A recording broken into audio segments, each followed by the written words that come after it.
On this episode of Big Sky Now, we discuss our takeaways from Week 0. We also discuss our personal favorite FCS, FBS matchups in history. And then we deep dive into Week 1, followed by our weekly picks.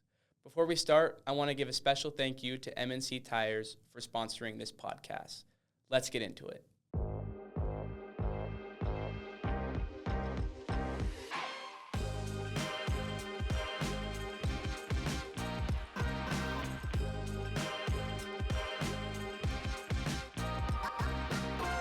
Welcome, everyone. I am Luke Schmit, your host of the Big Sky Now podcast. I am very thrilled to be joined by Daily Interlake sports editor Fritz Neighbor, Daily Interlake sports reporter Jon Allen, Coeur d'Alene sports editor Mark Nelke, and Columbia Basin Herald sports reporter Mike Maynard.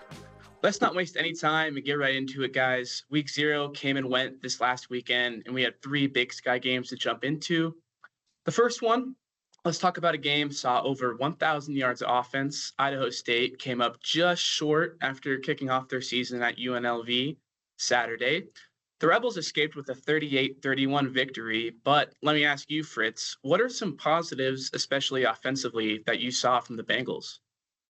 Well, I've liked the way their offense has been run for the last couple of years since their coach came on board, and then Saturday, Jordan Cook threw for 380 when I think he had 3 interceptions, but still he was in there until the end. I think they got the ball back down 7, and they wound up outgaining UNLV 555 to 539, and that's thanks to a 34-yard pass he completed from his own 4 to get them one final first down before they gave the ball up on downs.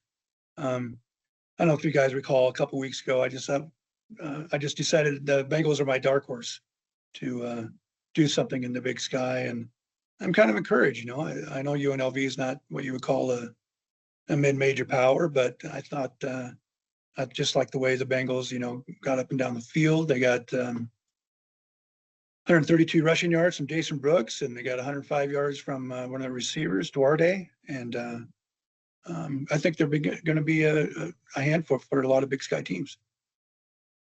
I'm right with you, Fritz. Jon, we watched this game closely together on Saturday. What was your take?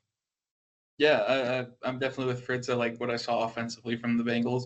I don't know how much of this was Idaho State, advancing from last year, and how much of it was UNLV trying to learn under Dan Mullen, because that was his first game as head coach there as well. But the 3 interceptions is less than stellar. 30 for 50 passing, he give some, take some kind of deal there.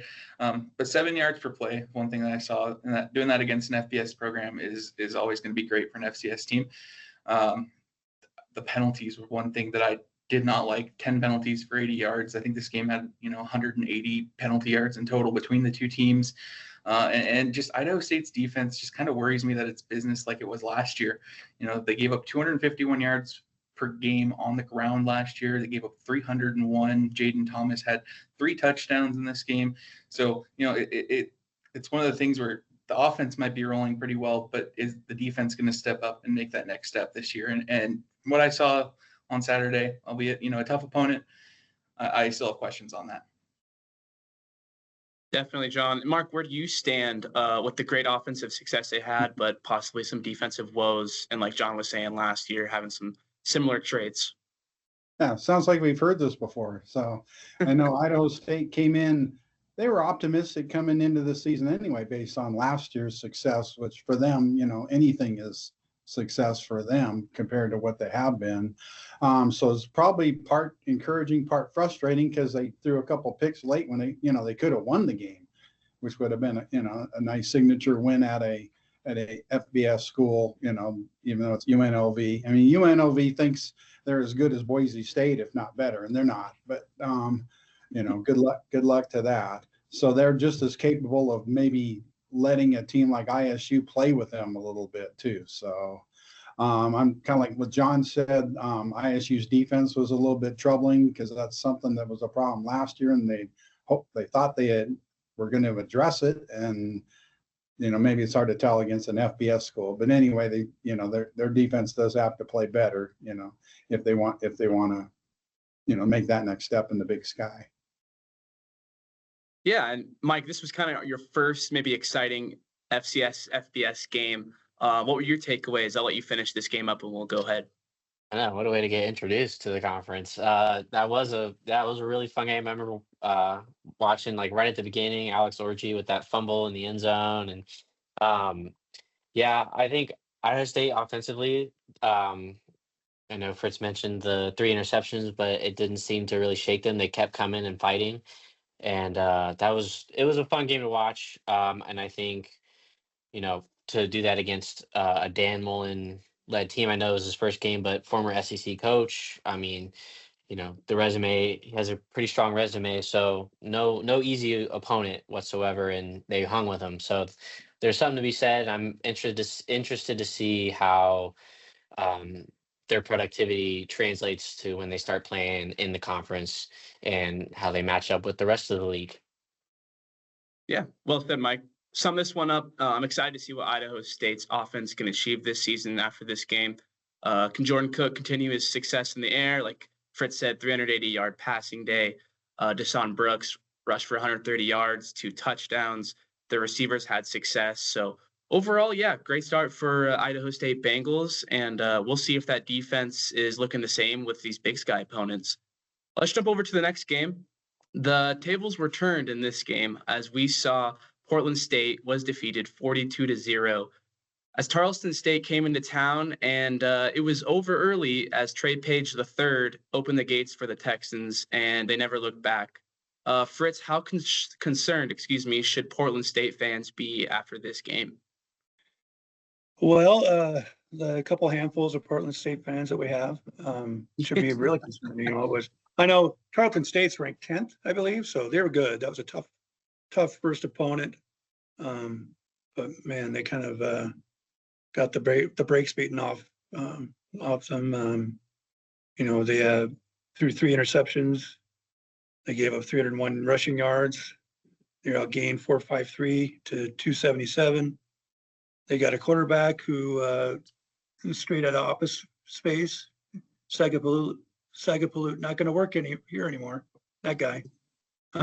I did notice that Therese Smith came in and he was a dual threat for him. Maybe that's their guy. He ran 10 times and 3 or 4 passes, and maybe Portland State needs to shorten the games a little bit and have a dual threat guy come out there and move him down the field that way. But yeah, that's a tough one to open the season.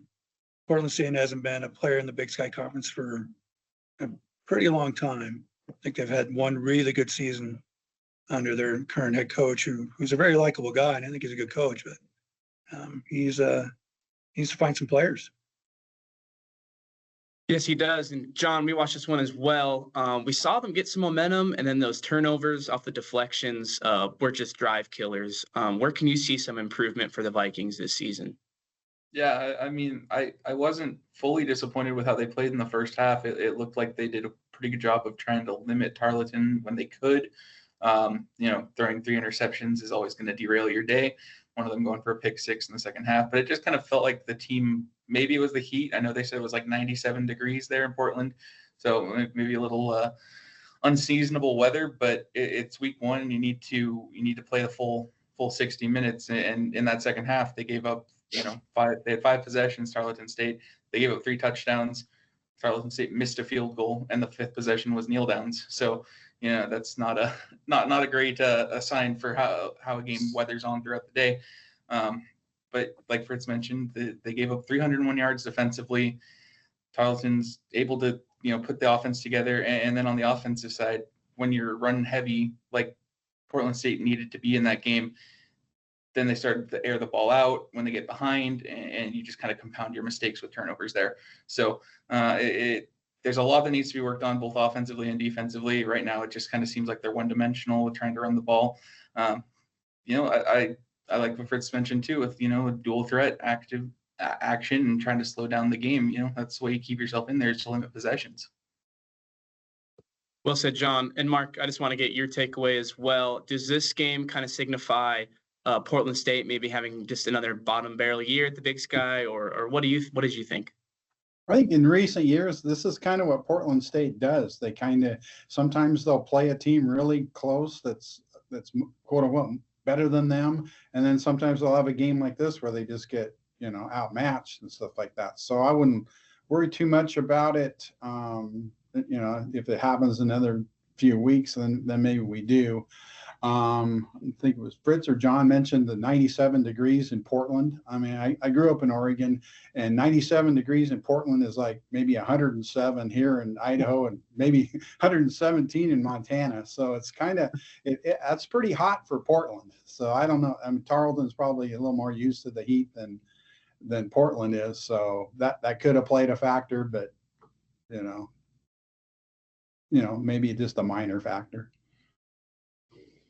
Yeah, definitely a hot one. Commentators in the game kept bringing it up, almost stopped the game because of it. I'll let Mike wrap this one up. This was your first Big Sky smacking, Mike, that we saw. What'd you think?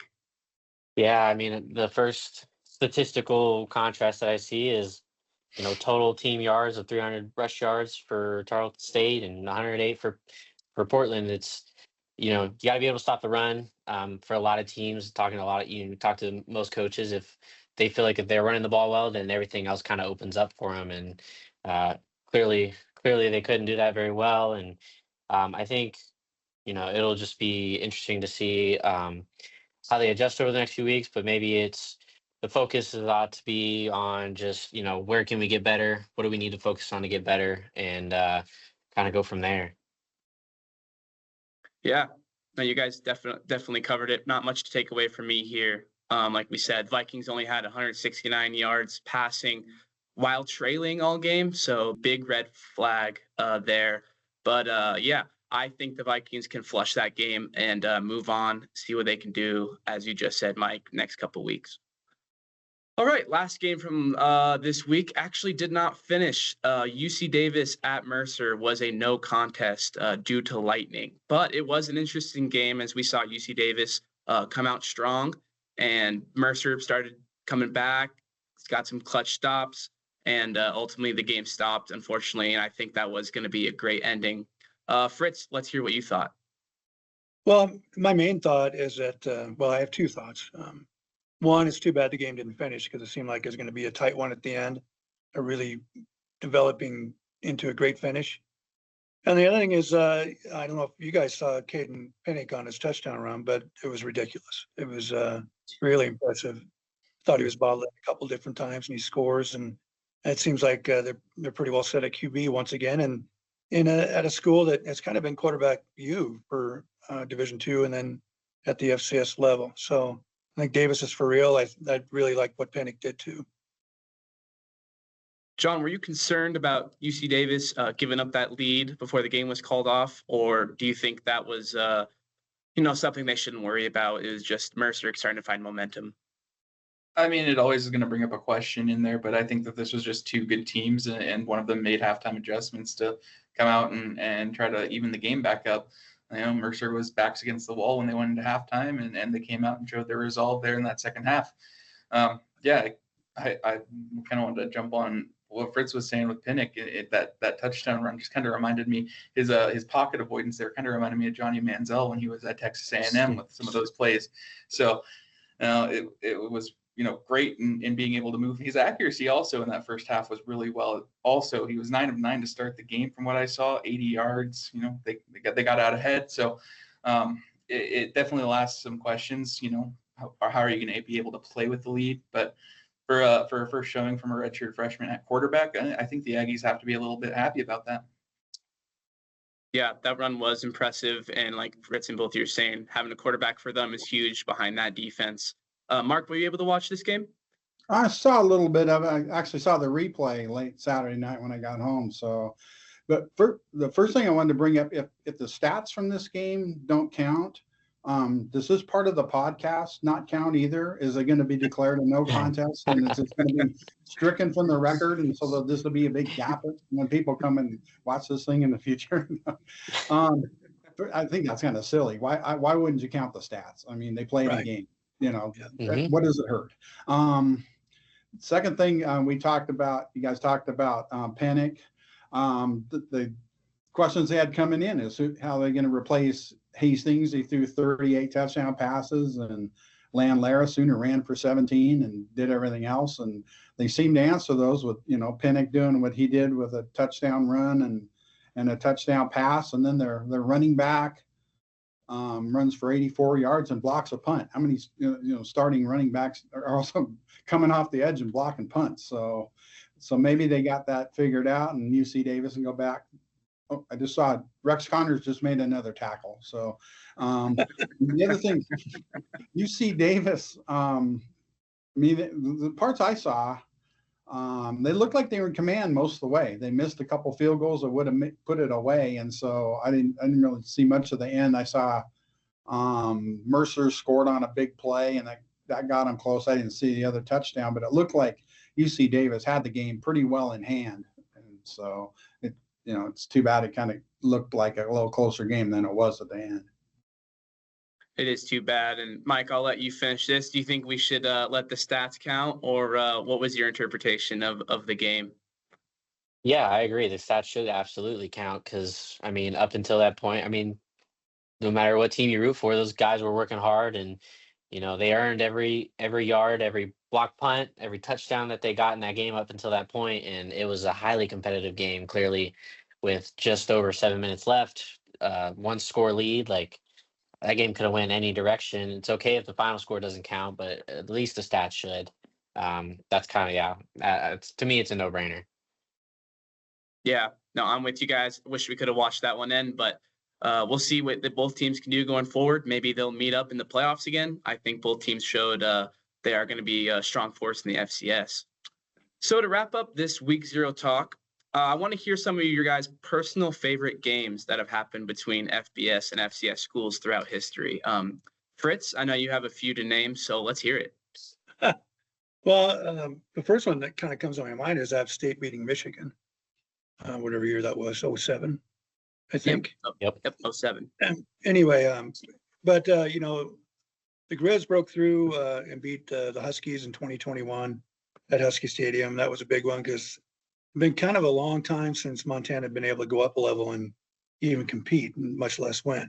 But that's not my favorite. My favorite is a game they lost in 93. They went to Oregon. I think Oregon was really starting to get on the upswing, getting some of that Nike money working for them. And the Grizz came in and fell behind 20-3, and they put in this guy named Dave Dickinson. And Oregon survived 35-30. And they couldn't tackle him, and they couldn't stop him from completing passes. And he kind of announced his arrival then, even though I think they had to have that one more comeback win with him coming off the bench against South Dakota State later that year before they said, okay, here's our starter. So Oregon fans say, remember when that backup almost beat us in 1993? That backup's now in the College Football Hall of Fame. And so that's probably my favorite one through the years. Definitely a great one. And Jon, I'll jump to you. I think, correct me if I'm wrong, I think we were both attending Montana when they defeated Washington over there. Take me through maybe what you were doing or what your reaction was, and then any other games you had to recall. Yeah, well, I remember because it was on Pac-12 Network was the broadcast for that, and Pac-12 Network was not easily available. So I was kind of making my runs around. I think I ended up at the press box that night in Missoula to take it in, and then something happened and they weren't able to, and they gave us the login information to the press boxes like Pac-12 Network, and just watched it at my house. So that was interesting, but that was definitely one of the games that I'll always remember, just, being a Montana graduate and taking down a ranked Washington team.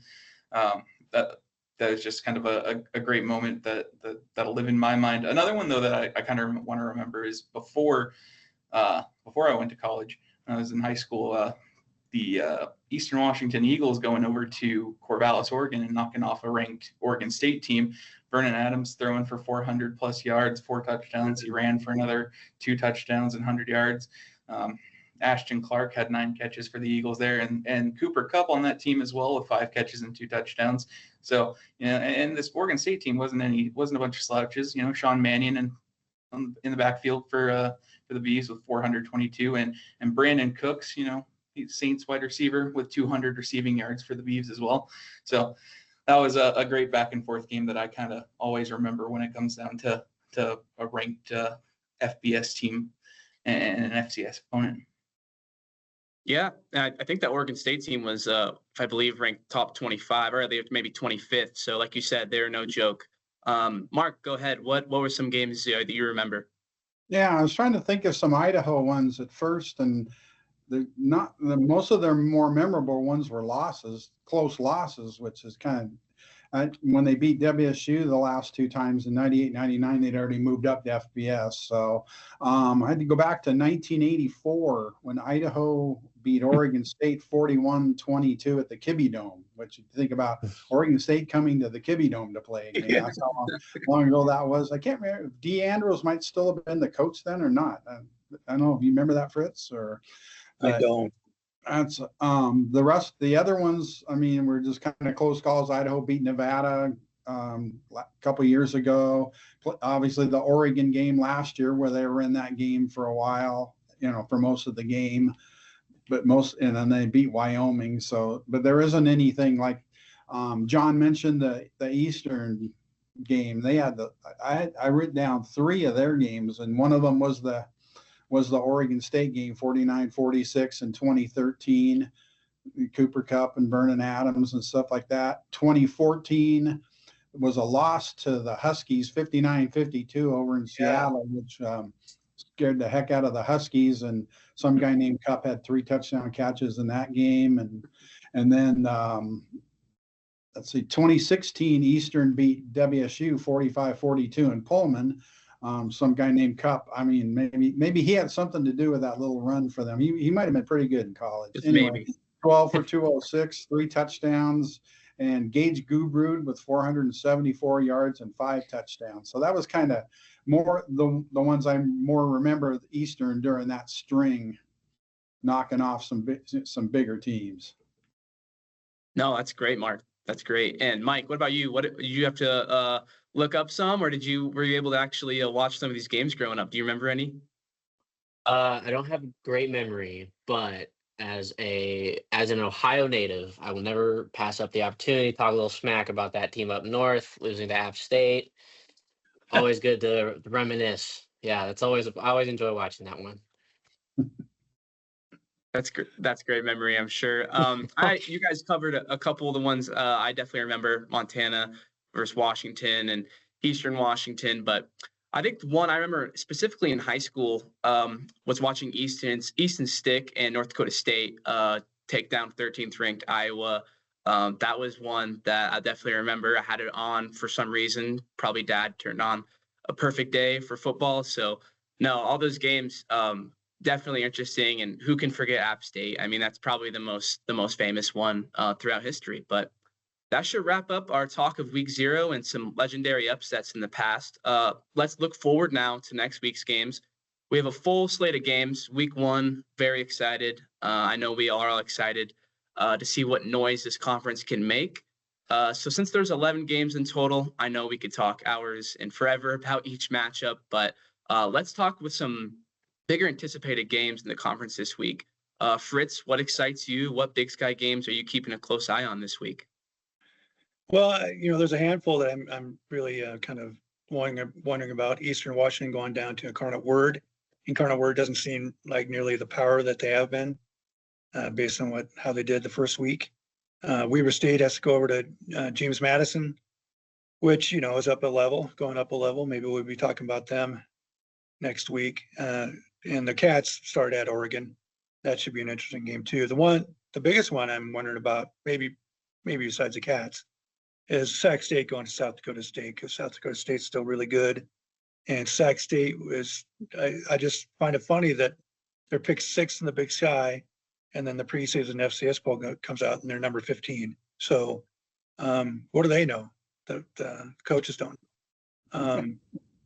Sac State's I think they're going to start a quarterback a holdover, Cardell Williams, but they got this true freshman, Jamar Malone, who's just played really well in their scrimmages. And lest we forget that Lafayette transfer, Jamar Curtis, is the reigning Patriot League Offensive Player of the Year. So I think Sac State's pretty loaded.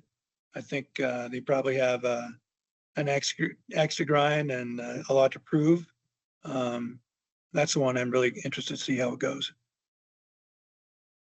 John, go ahead. The floor is yours. What are you anticipating? Is there one of the matchups maybe some people aren't thinking about that could go differently? Well, I'll mention one here at the end that a lot of people won't have on their radar at all, but I do for a specific reason. But I feel like honestly half this slate this week excites me just because of the questions that'll be answered and what we've seen even in week 0 with like Incarnate Word, as Fritz mentioned, going taking on Eastern. They didn't play very good and they lost to Nichols. So will the Eagles be able to go out there and put in a good performance as well? Montana State and Oregon. I'm a bit of a Ducks fan, so I'm always excited to watch the Ducks play, and that'll answer a lot of questions for both teams in that one, because I feel like the quarterback question, who's going to be playing for Montana State. I know they released their 2 deep today. I believe I saw that earlier. Yeah, Lamson. The Stanford guy is going to be their quarterback. Yeah, and Duchesne is the number 2 on that list. So, yeah, Sac State and South Dakota State, of course, that interests me because we've been talking about the Hornets all summer. Fritz mentioned James Madison and Weber State out on the East Coast. That's also going to be a good one because James Madison not too long ago was an FCS program. So there's definitely some bad blood with some of these teams that could still be there. The Battle of the Palouse, you got Idaho and Washington State. I'm sure Mark will talk about that one coming up a little bit as well. The one that most people aren't going to see is kind of a sicko game, but I used to work in central Nebraska, so I'm a bit interested to see how Chadron State plays at Northern Colorado. So I think that might be a surprisingly good game. So that's kind of the ones that I'll have my TV tuned into. Yeah, definitely. And actually, last week I was able to have an interview. If you guys haven't checked that out, it's on our YouTube channel. Had an interview with Northern Colorado's offensive coordinator and QB1, and I think they're excited to finally have a year under their belt of experience, and should be interesting to see how they come out. Mark, let's hear your thoughts on those Idaho and Idaho State games coming up on Saturday, and any other games. Feel free to tell us. Now, first of all, John, I'm with you. I'm surprised that Chadron State Northern Colorado game didn't get bumped up to one of the ESPN networks, but maybe they're a little busy this week. But anyway, Idaho WSU is kind of an interesting one again. I mean, they played 3 years ago. It was Jason Eck's first year. Nobody really knew what Idaho had, and they played WSU really well.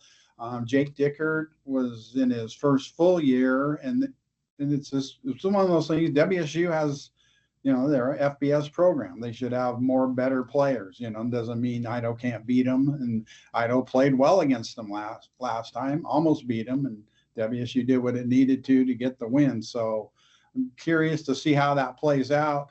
WSU is a little different now. They're kind of WSU / South Dakota State. So we'll see how that goes. And Idaho has a lot of new faces, but I think there's still going to be pretty good. So like I said, I'm pretty curious to see how that plays out. Idaho State at Southern Utah. I mean, Idaho State, sometimes they're kind of not like Portland State, where sometimes they'll play really well one week and stink it up the next. And so this will be an interesting game to see if Idaho State can put another good effort together, because Southern Utah's, they're good, 7-5 last year. So, and then Eastern and Incarnate Word, like Fritz mentioned, Incarnate Word lost last week.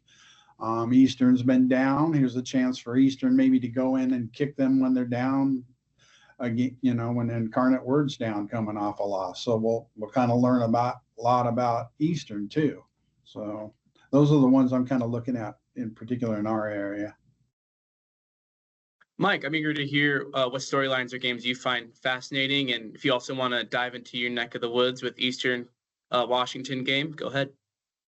Yeah, I'll save Eastern Washington just for a moment here, but I think one that easily came to mind was Sacramento State at South Dakota State. One of the things I've learned very quickly is South Dakota State is a heck of a program.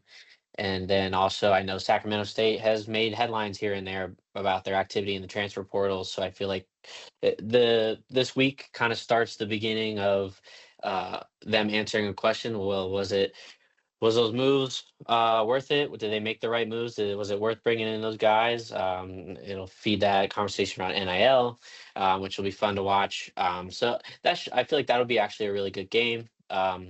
Hopefully, I can tune into that. And then, yeah, Idaho. I remember they kind of gave Oregon a tough time last year, and here's another opportunity to give another FBS level team some heck. Yeah, so I'll be interested to see that one. And then yeah, Eastern Washington, I think they're in a very unique position where they can try to capitalize on the moment of Incarnate Word dropping that first game, and dropping it in kind of spectacular fashion. They kind of 20-6, kind of wasn't a close loss. So I think for the Eagles, this is an opportunity to kind of take the moment and see what can happen. Saw that in their last scrimmage. Looks like Jay Shakel got some reps at quarterback as well.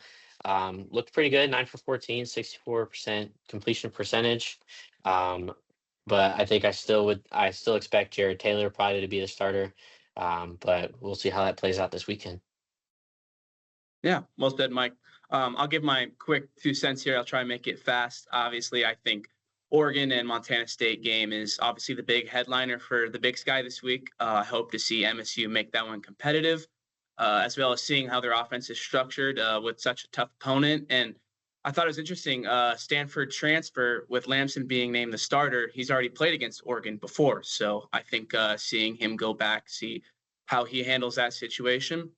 As you both all of you talked about, Sac State and South Dakota State, definitely have my eyes on that one for sure. I love watching to see how South Dakota State usually looks the first couple weeks of the season. And James Madison with Weber, as we said, traveling across the country. BYU should handle Portland State after what I saw this last weekend. I'm interested to see BYU true freshman Bear Bachmeier starting quarterback. It's going to be wearing number 47. So that's not something you see every day. So I might have to tune in for a couple drives here and there on that. Northern Arizona has me intrigued with Arizona State because of preseason all-conference quarterback Ty Pettington at the helm. Makes me curious if we see him give the Sun Devils some early problems in the game, maybe raise some eyebrows there. As we talked about, Incarnate Ward was upset last week to Nicholas. I think obviously we could see them coming for redemption, being really pissed after a loss, or we'll see how they handle the adversity. And Eastern Washington might be able to sneak up the win there, just like Mike said. Idaho State had a strong showing last week. They should take care of business. We could talk more about our picks soon. The game I'm most excited to watch is the Battle of the Palouse, where Idaho travels less than 8 miles across the border, face Washington State under the lights on Saturday. Quarterback John Mateer and a slew of players followed Cougar coach Jake Dickert, to Wake Forest, but Washington State hired previous South Dakota State Jimmy Rogers, and he's bringing an armada of his previous players with him. So I can see this game being closer than some think, with some adjustments from previous FCS players and a new quarterback for the Cougars. So I'll give my pick shortly on that one, but week 1 should have some fireworks, and very excited to watch it all. But enough of my rambling. Let's wrap up the show, guys. It's a favorite segment they've done here in the past, and I'm excited to start. Let's do our picks of the week. So, Fritz, let's hear your selections on the games. Okay, pressure's on. I'm the defending champ. So, it's awfully tempting to pick Chadron over UNC because UNC has been down so long. But Chadron only won 3 games last year, and unless they bring back Danny Woodhead, I don't think they'll win Saturday. So I'll pick UNC to beat Chadron. I'll pick Oregon over Montana State. James Madison over Weber, Eastern over Incarnate Word. I'm going to take SDSU over Sac State. I'll take Cal Poly over San Diego. I'm going to take my Bengals, Idaho State over Southern Utah. I know Southern Utah was 7-5 last year, but Cargie Lansden, their stud running back, is no longer there. He graduated. So ASU, my Sun Devils, I'll pick them over NEU, but I think NEU will give them a game. And then I'll take Wazoo over Idaho and Davis over Utah Tech. And then the last one is BYU in Portland. Yes. Yes. I'll take BYU. I didn't think that was it this week. So, okay. That's it. I'm out of breath. Perfect. John, go ahead. Yeah, well, first off, got to mention Danny Woodhead, pride of North Platte, Nebraska. That's where I used to work. So, record holder there at North Platte High School. But yeah, I'll go ahead and start off with I think Oregon takes down Montana State.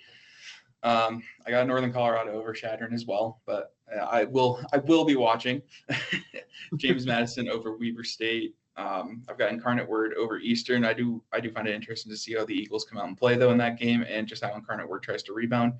I also have South Dakota State over Sacramento State, BYU over Portland State. I've got Southern Utah over Idaho State. I just feel like the Thunderbirds, coming off of a almost playoff appearance last year, they level it back up and get their first taste again of Big Sky football coming back in 2026, right?